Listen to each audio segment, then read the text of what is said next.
예, 오늘 말씀은 정말 소통과 깊은 관련이 있습니다. 오늘 본문에서 육하 원칙대로 한번 알아봐야 될 것과 그 다음에 마지막으로 생각해 봐야 될 것은 나는 어느 편인가?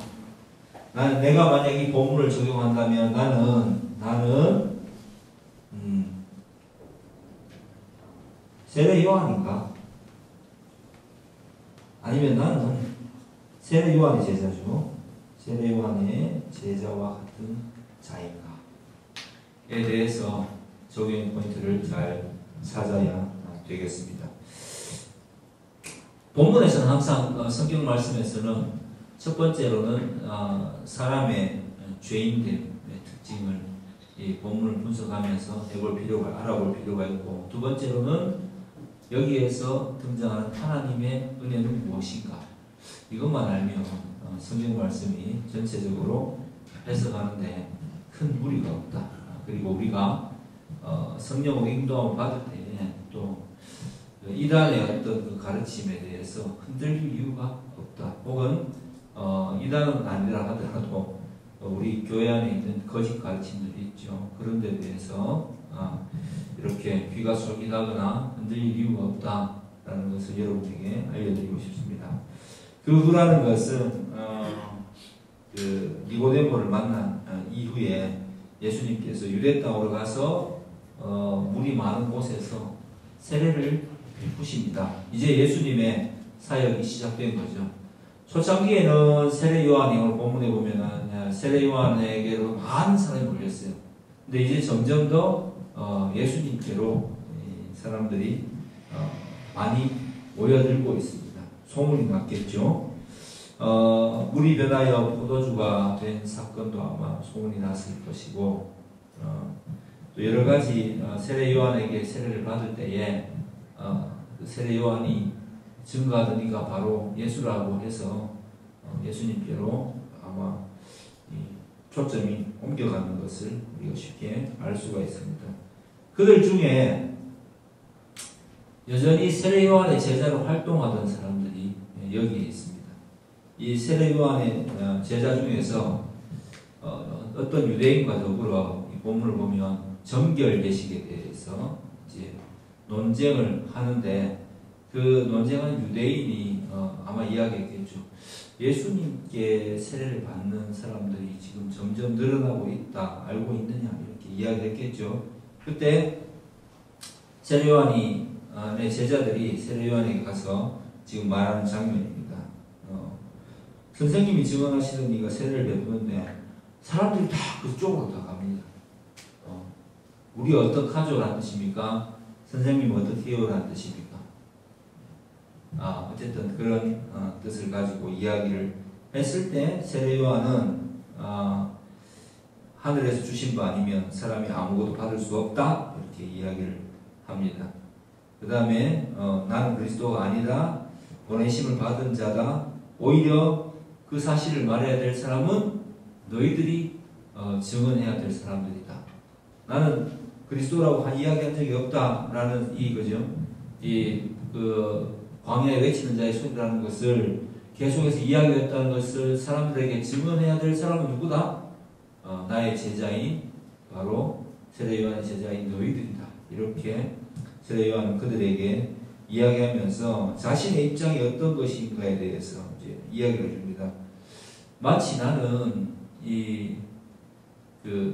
신부를 취하는 신랑이 올 때까지 신부 옆에서 친구들과 신부 옆에서 신랑의 등장을 기다리는 신랑 친구들 같다. 그래서 신랑이 등장하면 환호하는 그러한 이 신랑의 친구들과 같은 기쁨을 내가 누리고 있다. 이렇게 이러한 기쁨으로 내가 지금 꽉 차 있는 상태다 라고 말하면서 그리스도께서는 흥하여야 되겠고 나는 오히려 쇠하여 영향력이 점점 더 줄어드는 것이 정상이다 라고 이 세례 요한은 제자들에게 말을 합니다. 자, 여기에서 헷갈리는 거 있죠. 하늘에서 주신 바 아니면 사람이 아무것도 받을 수 없다. 이 말이 무엇이냐면요, 세례 요한의 생각에서는 그런데 하나님이 모든 사역자를 주관하시기 때문에 그 능력에 맞게 일을 맡겨주시는데, 그 능력에 맞게 일을 맡겨주실 때에 세례요한을 어떻게 해서 부르셨느냐 하면은 광야에서 외치는 자의 소리, 주의 길을 예비하는 자로 불러주셨기 때문에 나는 이 일을 지금 기쁨으로 감당하고 있다라는 이야기입니다. 그래서 이거를 누가 주셨느냐? 하늘에서 이 역할을 하나님께서 나에게 주셨다라고 자신의 삶에 대해서 어떻게 보면 사명과 또 자신의 삶에 대한 만족감, 이런 것들을 제자들에게 드러내고 있습니다. 오늘 설교의 주제를 파악하라입니다. 주제 파악이라고 하면 또 너무 또 임팩트가 강할 것 같아서 주제를 파악하라 이렇게 이야기했습니다. 아까 우리가 소통에 대해서 이야기를 했는데 지금 소통이 되고 있는지를 한번 봤으면 좋겠습니다. 세례 요한과 제자들의 사이에는 가르치는 자와 배우는 자라는 차이점이 존재하죠. 세례 요한은 선생님이고 제자들은 말 그대로 제자들입니다. 이들 사이에 소통이 존재하는가? 이렇게 봤을 때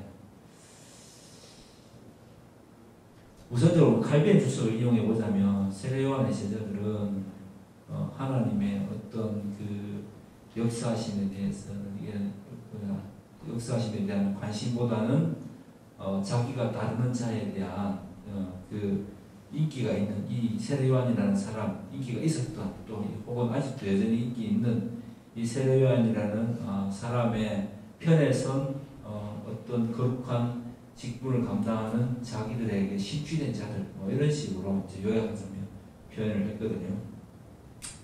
그게 이제 그렇게 보이는지 한번 본문을 통해서 보면 쉽게 알 수가 있습니다.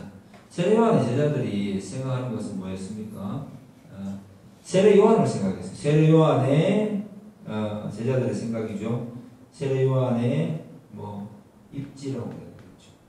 입지. 예. 이 이제 그 명예나 어떤 유대인 사회에서 가지고 있는 이 세례 요한의 어떤 그 명성, 이런 것들이 어디에 있는지를 좀 되게 신경 썼습니다. 왜? 이 세례 요한이 가진 명성이 자기들과의 명예와 직결된다고 생각했겠죠. 그죠? 예. 그리고 세례 요한이 또 어떤 그 세례 요한에게 많은 사람들이 몰려들기를 원했어요. 세례 요한의 인기를 원했습니다. 예. 이게 이들의 포커스였어요. 그죠? 예. 세례 요한의 관심은 어디에 있습니까? 오늘 본문에서 알 수 있듯이 세례 요한의 관심은 주제 파악이 됐죠. 자기 명확한 자기 인식이 되었죠. 자기가 누군지를 정확하게 알고 있었고, 그 다음에 그리스도에 대한, 예수 그리스도에 대한 인식이 이해가 분명한 사람이었습니다. 그리고 자신의 그 상태에 대해서 그래서 이야기를 하면서 마지막에 어떻게 되어야 될지, 정말 자기가 어떤 위치인지 예수님이 어떤 분인지에 대한 명확한 이해를 가지고 있었고, 제자들이 그것을 알기를 원했죠. 그죠? 예. 그래서 제자들이 알기를 원해서 제자들에게 바른 가르침을 해주죠. 바른 가르침을 주고 있습니다. 자, 왜 제가 이런 얘기를 하냐? 우리는 예수를 믿는데 자신이 세례 요한 같다는 생각을 아마 이 본문을 보면서 할 경우가 많을 거예요. 그러면서 동시에 어떤 포지션을 취하냐면은 실제로는 이 자신이 그 취한 입장은 이 세례 요한의 제자 같은 입장을 취하는 것을 좋아하는 사람들이 생각보다 저는 많다라고 여기 저도 옛날에 그랬었고요. 이게 무슨 이야기냐면 정말 우리가 예수를 믿는다는 것은 예수님이 중심이 되고 예수님 누구신가를 알고 예수님에 대한 정확한 그 어떤 성령께 주시는 이해를 가지고, 예. 그 다음에 이 예수님을 증거하는 것에 포커스가 맞춰져야 되는데 이 예수님을 이해하고 예수님 깨닫는다고 해서 먼저 성령을 받아야지 가능하고, 그 다음에 뭡니까? 예. 말씀을 공부하고 말씀을 읽고 말씀의 인도함을 삶에 적용하는 그러한 이 생활을 가져야지만 가능한 것이 되는데, 제일 먼저 안 되는 게 말씀을 읽고가 잘 안 되죠. 예. 말씀을 읽고가 잘 안 되죠. 하나님 말씀을 다른 말로 하면 듣고가 안 되는 거예요. 그래서 그럼에도 불구하고 우리는 예수님을 통해서 하늘의 복을, 내가 생각하는 복을 받으려고 애쓸 때가 많다. 그러면 그 복이 임하겠느냐? 라고 한번 생각해 보면 좋겠습니다. 임할 것 같습니까? 내가 생각하는 그 복이 나에게 올 것 같습니까? 저는 단호하게 노라고 답하고 싶습니다. 아니라고 말하고 싶습니다. 예수님을 믿는다는 것은 예수님을 믿는 것 자체가 그냥 복인데, 자꾸 우리는 예수님을 믿어서 자꾸 다른 어떤 내가 생각하는 걸 성취하려고 해요. 근데 성경을 안다는 것은 예수님을 만나게 되면, 또 예수님께서 나를 만나 주시게 되면 바른 표현이겠죠.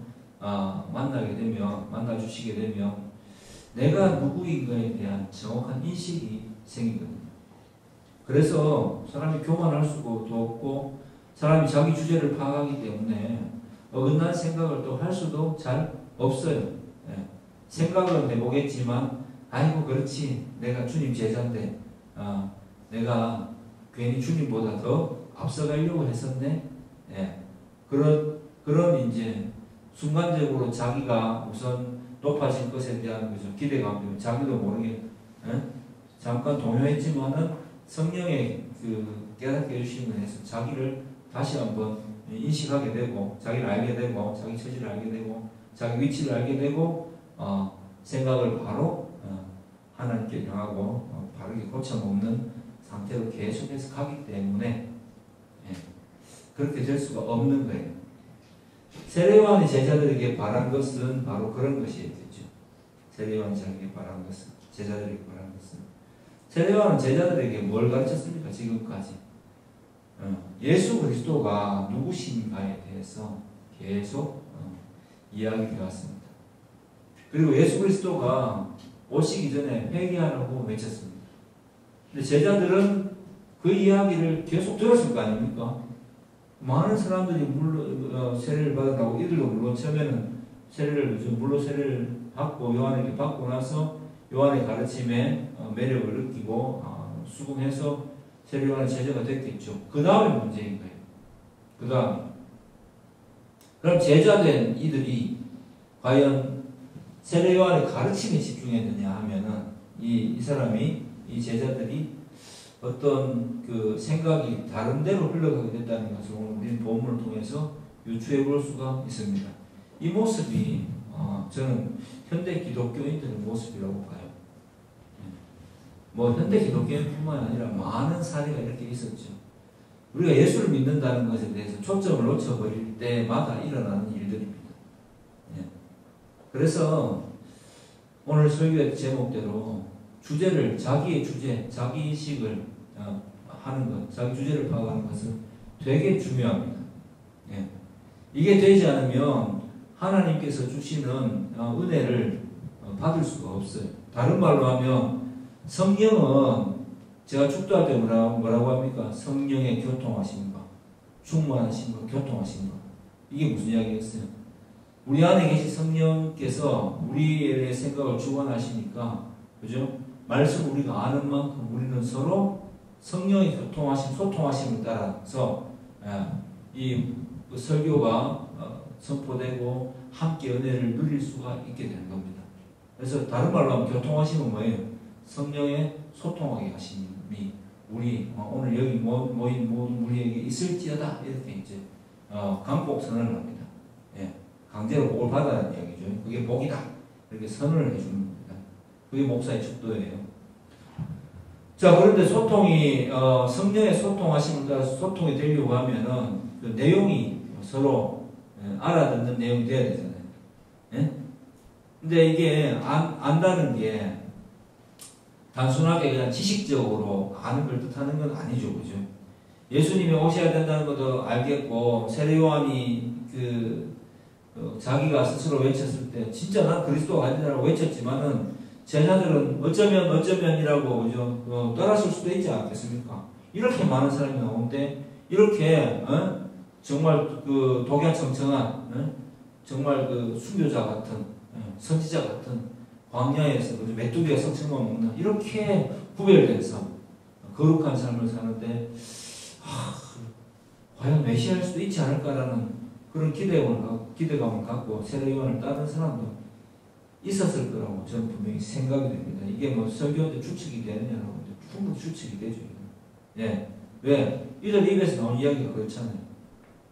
세례 요한이 지금까지 자기 선생님이 가르쳤던 그 사람이 왔고 그분이 예수님이시고 그에게로 세례 요한 제자들도 그죠? 안드레 그다음에 베드로 이렇게 요한 이렇게 따라가는 것을 받고 했는데 그들은 여전히 예수 그리스도에 대한 집중보다는 세례 요한의 위치에 집중하고 있다는 것을 보면 이들이 잘못 생각하고 있다는 것을 알 수가 있습니다.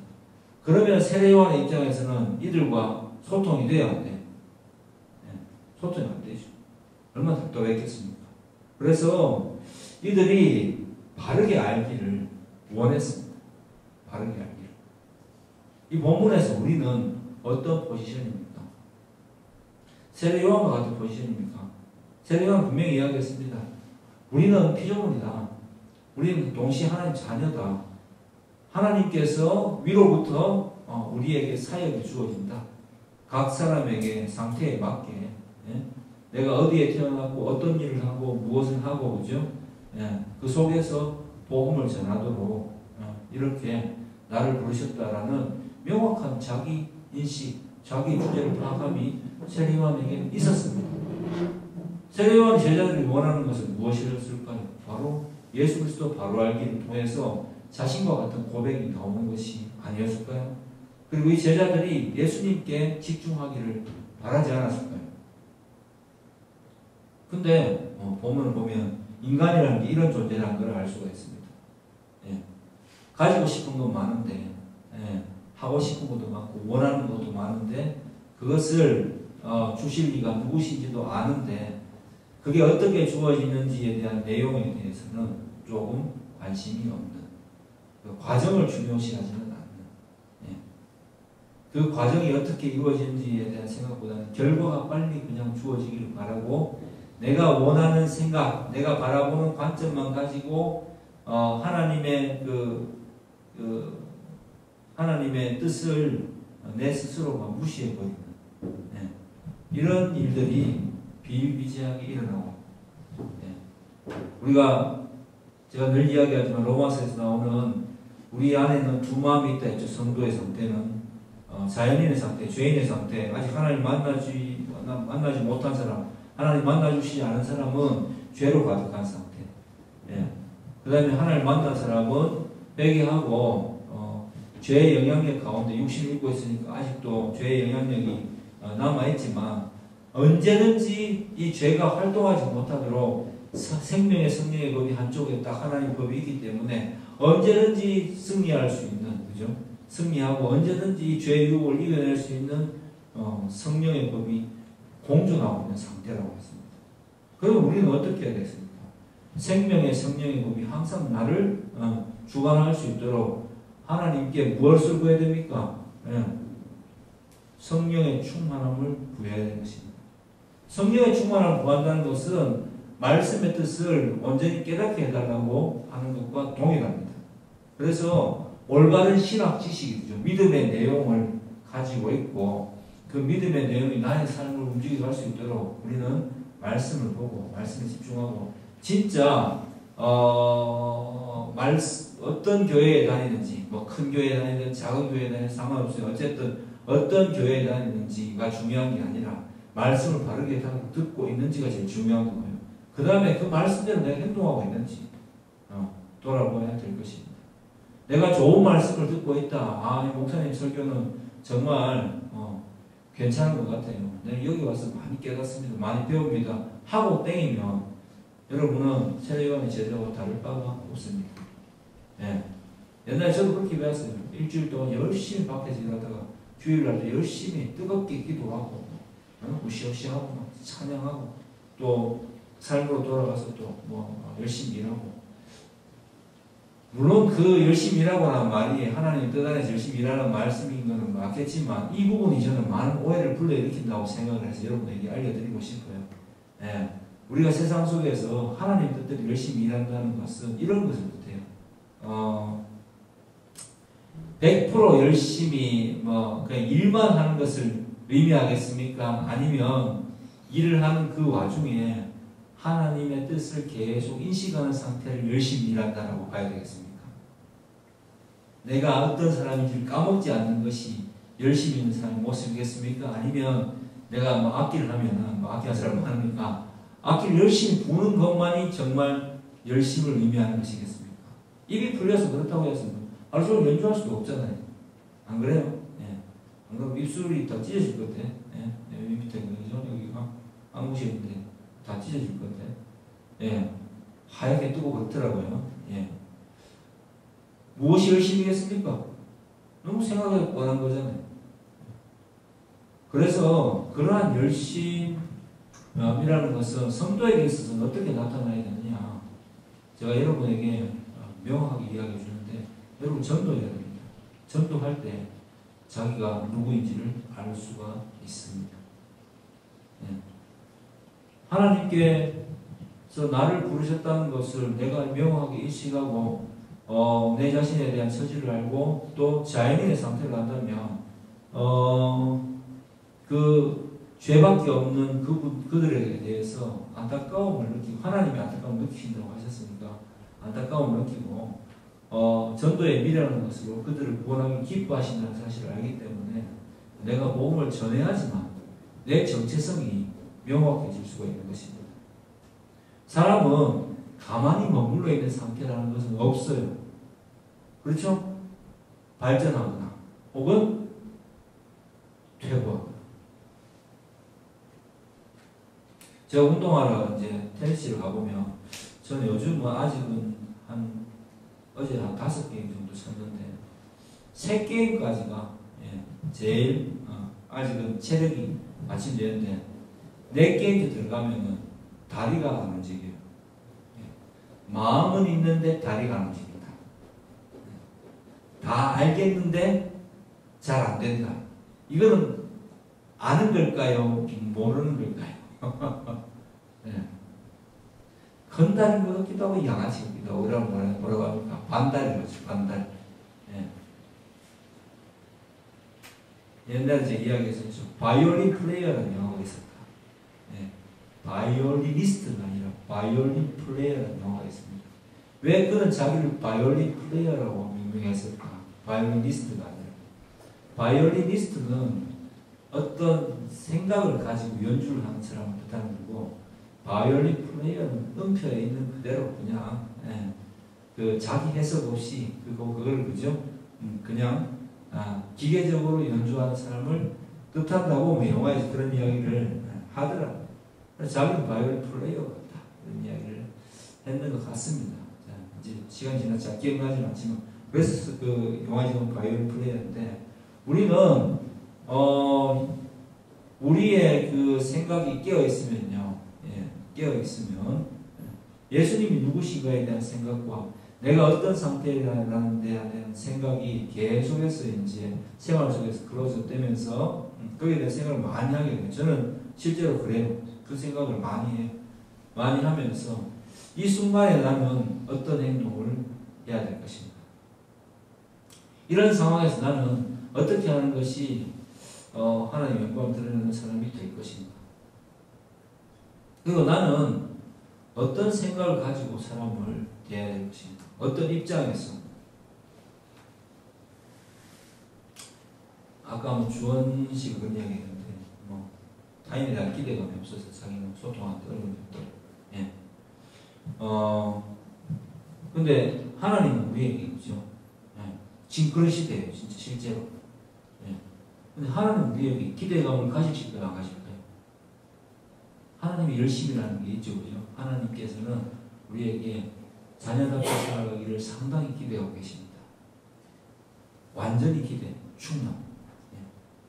그래서 여러분은 하나님의 기대를 받고 있는 사람인데, 그 하나님의 기대에 부응하는 것은 하나님을 계속해서 일상 속에서 체험해 가는 것입니다. 말씀이.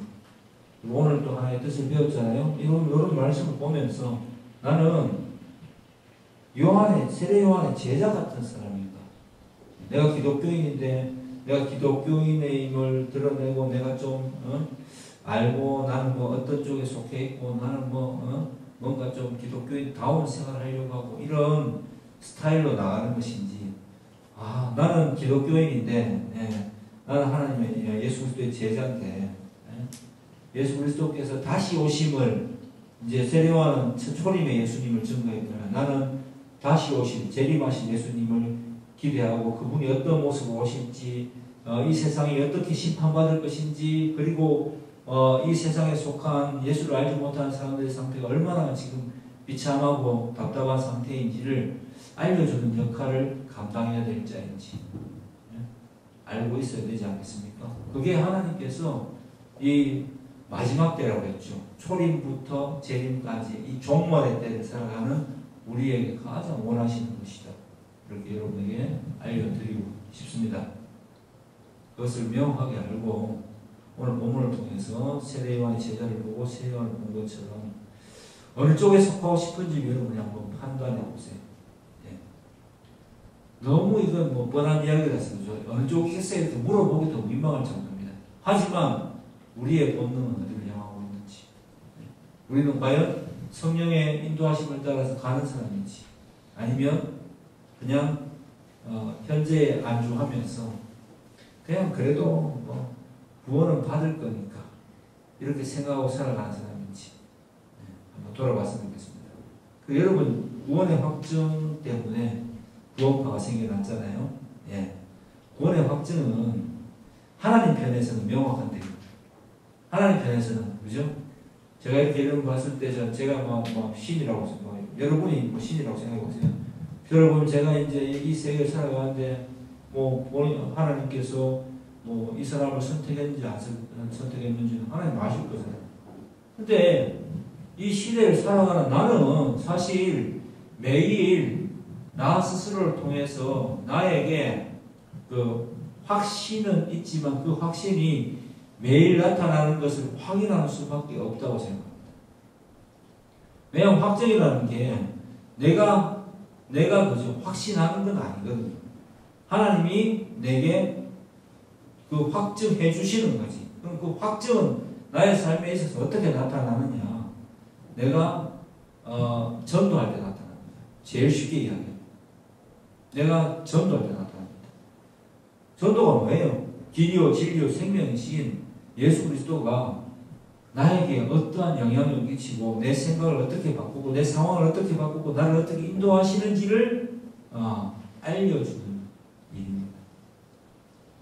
교회 갑시다가 결과물로 나오겠지만, 그죠? 예수 믿읍시다 결과물로 나오는데 정확하게 전도는 뭐냐면요, 나에게 일어난 이 사건, 일련의 사건들, 내 생각이 왜 변했는지, 내가 왜 이렇게 살고 있는지, 내가 왜 이렇게 이타적인 혹은 남을 이렇게 돌아보는 삶을 살게 됐는지, 나밖에 모르는 사람에서 왜 변화되었는지를 그 속에서 예수 그리스도께서 어떻게 역사하셨는지를 계속해서 모르는 사람들에게 알려주는 작업을 하는 게 그게 전도예요. 그래서 그러한 일을 경험치 못한 사람 입장에서는 전도할 수가 없죠. 그래서 자기의 구원을 확증하는 길은 전도밖에 없습니다. 전도에는 말씀을 읽는 일도 포함되겠죠. 기도하는 것도 포함됩니다. 찬양하는 것도 포함됩니다.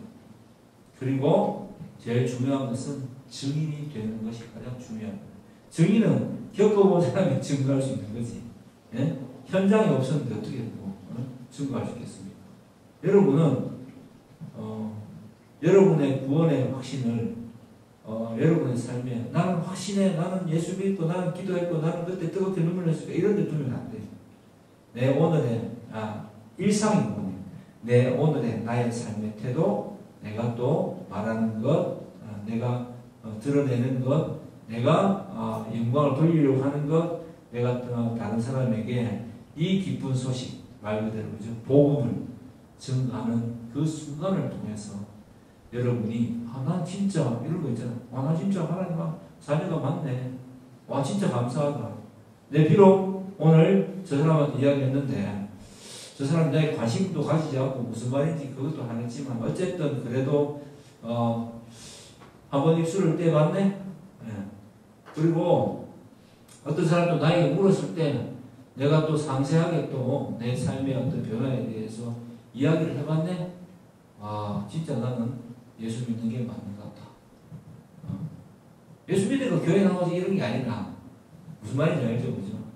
난 진짜 예수 믿는가 봐. 이런 확증을 우리 매일의 삶에서 할 수 있는 여러분이 지금도 잘하고 있겠지만 그런 진정한 신앙이 되길 주의 이름으로 축복합니다.